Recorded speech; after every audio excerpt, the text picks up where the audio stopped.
What's going on? Welcome to View the Right Thing, and this is Winning Time, Episode 8, Fact Check. So, Episode 8 mainly focuses on the three Lakers coaches vying for control of the team. And if you haven't seen it, hit that box right there, because we're going to start with them. So, Jack McKinney finally returns home from the hospital to find his best friend, Paul Westhead, doing his job.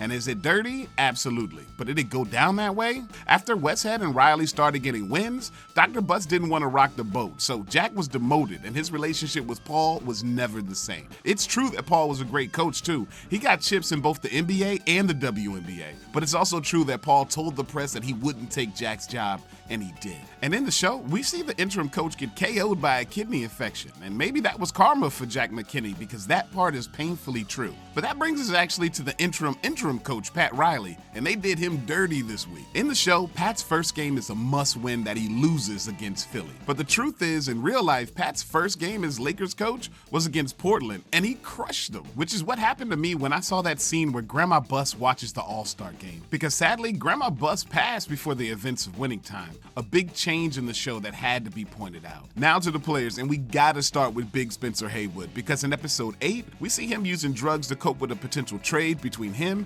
and Bob McAdoo. And sadly, this is partially true. According to Spencer, not only did he have a drug problem, but everyone around him knew it. But the trade part of this was bogus. Ironically, the Lakers did get McAdoo, but Spencer wasn't part of that trade. But the dude no one was going to trade was Magic. He gets put in the All-Star game, and the show says he's the first rookie to start in 10 years. And that's 100% true, which is actually hilarious when you consider that it's a distinction that not even Kareem or Bird got. And you know that killed Bird. Oh yeah, that bit about Bird hitting the first three-pointer in All-Star game history and in Larry Legend. That's a fact too. But Magic goes from All-Star starter to the bench when Cookie finds out that he's sleeping with her best friend Rhonda and gets her pregnant. It's cold, but it ain't true. See, Rhonda is yet another made-for-TV lover, and her love child is made for TV as well. Okay, can we talk about Magic in Dr. J's first game? The show frames Magic Johnson as so starstruck by his personal idol that in his first game against Dr. J in Philly, he plays like trash and the Lakers get bodied. And most of this is super false, y'all. Yeah, Magic liked Dr. J, but he balled out in that game. And even though the Lakers lost, they only did so by a point. And this wasn't even their first game.